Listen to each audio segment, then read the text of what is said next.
Good morning, students. Myself, Adit Solanki. I am your social science teacher. Welcome to Vinapani online classes. In previous video, we discussed on bookwork of chapter 2 of history, civics and geography. यानी कि previous video में हम लोगों ने discussion किया था chapter 2 history के और चैप्टर 2 सिविक्स के, चैप्टर 2 जियोग्राफी के बुकवर्क पे सारी एक्सरसाइज पे डिस्कशन किया था हम लोगों ने। और इस चैप्टर में यानी कि इस वीडियो में हम लोग चैप्टर 1 हर पार्ट के चैप्टर 1 के बुक वर्क पे डिस्कशन करेंगे, यानी कि चैप्टर 1 हिस्ट्री का भी, चैप्टर 1 ज्योग्राफी का भी, चैप्टर 1 सिविक्स का भी।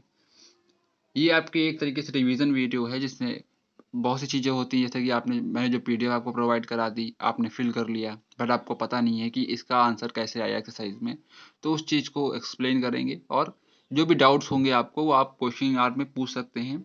और अगर आपने इससे पहले वाली वीडियो अभी तक नहीं देखी है तो पहले आप उसको देख लीजिएगा, देन उसके बाद आप इस वीडियो को देखिएगा और टाइमली अपना वर्क कंप्लीट करते रहिए, जिससे कि आपका वर्क पीछे ना हो। Let start. हम लोग स्टार्ट करते हैं चैप्टर 1 ऑफ हिस्ट्री से, हिस्ट्री के चैप्टर 1 से, जो कि है आपका व्हेन, वेयर एंड हाउ। इसके लिए इसका बुकवर्क ओपन करेंगे। बुकवर्क एक्सरसाइज की पेज नंबर 10 पे है। पहला है आपका B, tick the correct answers. Tick the correct answers को स्टार्ट करते हैं। नंबर 1 है आपका the medieval period began in India in, यानी कि मिडिवल पीरियड की शुरुआत इंडिया में कब से हुई थी? ऑप्शन ए 8th सेंचुरी से, यानी कि 8वीं सदी से इंडिया की मिडिवल पीरियड की शुरुआत हुई थी भारत में। Second, archaeology is a study of, यानी कि आर्कियोलॉजी में हम लोग किस चीज़ की स्टडी करते हैं?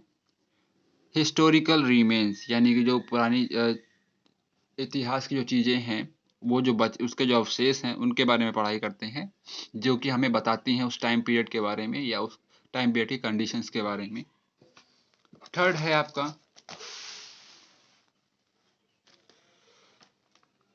Who brought the teaching of holy Quran to India, यानी कि हॉली कुरान की जो टीचिंग्स थी वो इंडिया तक कौन लेके आया? तो सबसे पहले किसी भी क्लास, जैसे अब हम लोग किसी भी रिलीजन की बात करें जो इंडिया में अलग अलग टाइम पे आए, तो सबसे पहले मर्चेंट और ट्रेडर्स ही आए उस क्लास के, क्योंकि एक बहुत ही पॉपुलर ट्रेड सेंटर था इंडिया। और इसीलिए अलग अलग रिलीजन के लोग, अलग अलग कंट्री के लोग इसकी तरफ अट्रैक्ट होते थे, और सबसे पहले मर्चेंट और ट्रेडर्स ही आते थे। फोर्थ है मैन्युस्क्रिप्ट्स आर केप्ट इन, तो कहाँ केप्ट किए जाते हैं? आर्चीव्स में। सी है करेक्ट द अंडरलाइन वर्ड, यानी कि आपको एक सेंटेंस दिया हुआ है अंडरलाइन और उसमें एक शब्द अंडरलाइन है, उसको करेक्ट करना है हम लोगों को। Number 1, the medieval period is generally divided into 4 period, यानी कि मिडिवल पीरियड को कितने पार्टों में बांटा गया है? 4 पीरियड में नहीं, 4 पीरियड में नहीं बांटा गया है। मिडिवल पीरियड को यहाँ पे, एक सेकेंड, यहाँ पे हल्की सी मिस्टेक थी, इसको मैंने सही कर दिया है। तो मिडिवल पीरियड को कितने पार्ट्स में बांटा गया है? 2 पार्ट्स में बांटा गया है, early medieval then later medieval.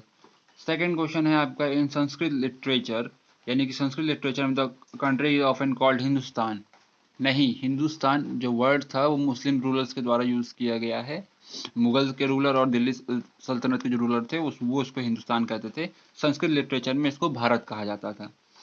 Third है Prithviraj Raso is an account of ruler of Kashmir. गलत। पृथ्वीराज रासो किसके अकाउंट थी? पृथ्वीराज चौहान की। और कश्मीर के रूलर के मतलब किस किताब में उनका जिक्र हुआ था? राजा तरन जी। यानी कि इसकी स्पेलिंग एक बार देख लीजिए, आर ए, इसी वजह से हमने बाहर लिखा हुआ है क्लियर, RAJATARANGINI। देन फोर्थ में आते हैं numismatic deals with the material remains the past civilization. ये क्वेश्चन हम लोग अभी करके आए हैं टिक द करेक्ट ऑप्शन में। न्यूमैनिस्टिक्स स्टडी ऑफ कॉइन्स को कहते हैं, ना कि रिमेन्स मटेरियल को। रिमेन मटेरियल की स्टडी को हम लोग क्या कहते हैं? आर्कियोलॉजी कहते हैं। फिफ्थ है building mosque was an important activities among the Hindu ruler. यहाँ पे मॉस्क्यू वर्ड जो है वो गलत है, क्योंकि मॉस्क्यू मुस्लिम रूलर्स और दिल्ली सल्तनत के रूलर्स के द्वारा बनाई गई थी, हिंदी रूलर के द्वारा टेम्पल्स बनवाए गए थे। हम लोग आते हैं अब सेक्शन 2 पे। सेक्शन 2 की बात करते हैं। पहला है fill in the blanks. Number 1, the period from 8th century to 18th century CE witnessed considerable changes in Indian history। ये एक पैराग्राफ की लाइन है तो उसको एक्सप्लेन करना जरूरी नहीं है। Number second, in Sanskrit literature India is called, Sanskrit literature में इंडिया को क्या कहते हैं? भारत कहते हैं। 3, dash are patronized by the ruler, scholar. 4th, Delhi sultanate was founded by, किसके द्वारा फाउंड की गई थी, यानी किसके द्वारा स्थापित की गई थी? तुर्क के द्वारा। Dash visited Vijayanagar around 1294 CE। तो 1264 ईस्वी में विजयनगर कौन पहुंचा था? निकोला कॉन्टी, ये एक फॉरेन ट्रेवलर थे। मैच द फॉलोइंग पे आते हैं। स्क्रिप्ट यानी copied manuscript, Babur Mughal emperor थे, मोहम्मद गोरी मुस्लिम इन्वेडर थे, और मिनहाज उल सिराज ये, और लास्ट वालों को आप मैच करेंगे ऑप्शन ए से।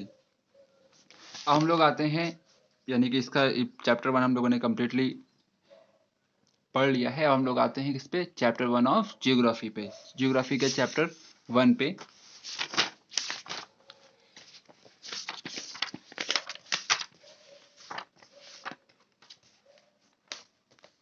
आपको जियोग्राफी का चैप्टर 1 है इन्वायरमेंट, और इसकी बुक एक्सरसाइजेस के लिए आपको पेज नंबर 75 ओपन करना रहेगा। अब आते हैं टिक द करेक्ट आंसर्स में। Number 1, which of the following which of these form a part of environment, यानी कि इनमें से कौन कौन सी चीज इन्वायरमेंट का पार्ट है? People, trees, animals. Option B में माउंटेन्स, रिवर, सी, और सी में है आपको ऑल ऑफ दीज। तो ऑल ऑफ दीज सही ऑप्शन है, क्योंकि सारी ही चीज इन्वायरमेंट का पार्ट होती हैं। Second, the narrow zone of contact between the physical environment and the biological environment where life form exists is called the। जब भी नैरो जोन की बात की जाए, जिसमें जो कि दो जोन या दो अलग अलग टाइप के स्फीयर्स के कॉन्टैक्ट से मिलता है जहाँ पे लाइफ पॉसिबल है, तो वो क्या कौन सा जोन होता है? वो होता है biosphere. 3, which of the following force held the atmosphere around the earth. Earth के आसपास जो एटमॉस्फेयर है वो किसकी वजह से, किसकी मदद से बना हुआ है? ग्रेविटेशनल फोर्स की मदद से बना हुआ है। हम लोग आते हैं सेक्शन 2 पे। The environment affect our abilities to live on the earth. Second है both the dash and dex component are interdependent sorry. तो कौन कौन से दो कंपोनेंट है जो कि आपस में आत्मनिर्भर है, यानी कि एक दूसरे पर निर्भर है? पहला है बायोटिक, देन दूसरा है abiotic. 3, all water bodies of the earth together form. ये सारी वाटर बॉडीज मिला के क्या बनाती हैं? अर्थ का हाइड्रोस्फीयर का पार्ट बनाती हैं। 4, biosphere is the interacting zone that contain all life forms. इसको मैंने एक्सप्लेन कर दिया है आपके टिक द करेक्ट ऑप्शंस में। 5, human beings modify that to satisfy their needs. किस चीज को मॉडिफाई करते हैं अपनी जरूरतों को पूरा करने के लिए? इन्वायरमेंट को, उसको अपने अनुकूल बनाते हैं। बी, राइट, ट्रू और false. Number 1, biosphere is a blanket of air that surrounds the earth. ये स्टेटमेंट आपका फॉल्स है। एटमॉस्फेयर है blanket of air. Second, natural environment includes both biotic and abiotic resources. ये स्टेटमेंट आपका एकदम true है। 3, all water bodies of the earth together form atmosphere. ये statement आपका फॉल्स है। सारी वाटर बॉडीज मिलाकर क्या बनाती हैं? हाइड्रोस्फीयर बनाती हैं। फिर आ जाते हैं फोर्थ में, biosphere is interacting zone of atmosphere, hydrosphere, lithosphere. ये स्टेटमेंट आपका एकदम सही है। 5 है, N unhealthy environment is a need of every living beings. ये स्टेटमेंट आपका फॉल्स है। हेल्दी एनवायरनमेंट होती है सबकी नीड्स, अनहेल्दी एनवायरनमेंट नहीं। ये चैप्टर भी आपका हो चुका है। हम लोग आते हैं सिविक्स के चैप्टर 1 पे। और ऐसा नहीं कि मैंने अगर एक बार एक्सप्लेन कर दिया है आपको बुक वर्क की एक्सरसाइजेस को, तो आप इससे कोई दोबारा क्वेश्चन नहीं पूछ सकते। अगर आपको कभी भी डाउट है तो आप कभी भी क्वेश्चन इससे पूछ सकते हैं, चाहे आप क्वेश्चनिंग आवर में पूछें, यानी कि जो आपका समय होता है 10 AM to 11 AM के बीच में, या उसके पहले भी आप पूछ सकते हैं व्हाट्सएप पे मैसेज करके मुझे। चैप्टर 1 ऑफ सिविक्स, यानी जो कि है आपका equality, the soul of democracy. इसकी एक्सरसाइजेस के लिए आपको पेज नंबर 129 ओपन करना रहेगा। पहला है आपका tick the correct answers. Number 1, the voting rights are given to, यानी कि वोटिंग राइट्स किसको दिए हैं? ऑल मेंस को दिए गए हैं, ऑल वुमेन्स को दिए गए हैं, ऑल द सिटीजन, यानी कि सभी नागरिकों को दिए जाते हैं। इसमें डिस्क्रिमिनेशन नहीं किया जाता मेंस और वुमेन्स में। सेकंड है आपका which Dalit leaders came to known as the messiah of Dalit, यानी कि किस दलित लीडर्स को दलित का मसीहा कहा जाता था? ऑप्शन बी आपका सही है एकदम, doctor B R Ambedkar, Ambedkar ji को कहा जाता था, सॉरी कहा जाता है। Third, which of this is not a basis of democracy, इसमें से कौन सा डेमोक्रेसी का आधार नहीं है? ये वो है ऑटोक्रेसी।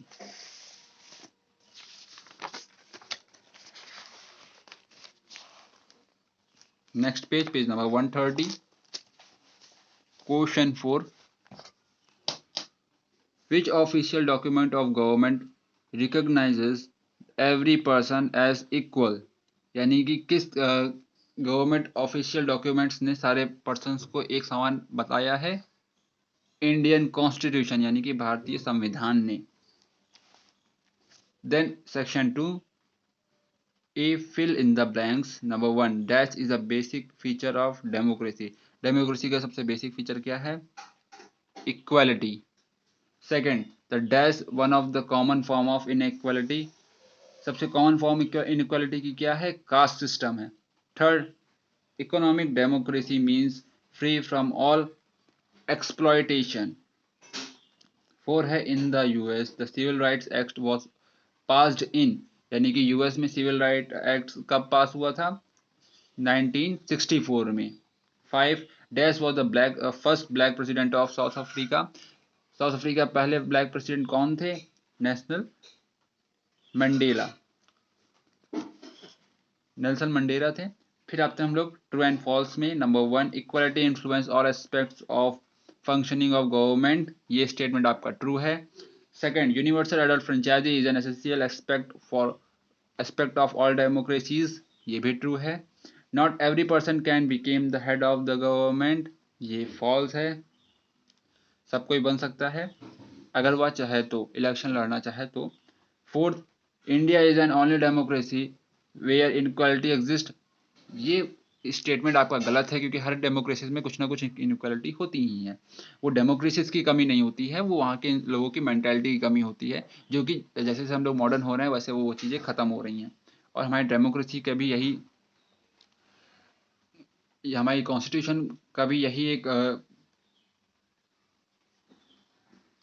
लक्ष्य है कि वो एक इक्वालिटी बना के रखे लोगों में। द फिफ्थ स्टेटमेंट आपका, in South Africa the first multi racial election were held in 1994, ये स्टेटमेंट आपका ट्रू है। स्टूडेंट्स, हम लोगों ने चैप्टर 1 हिस्ट्री सिविक्स जियोग्राफी के बुक वर्क पे डिस्कशन कर लिया है।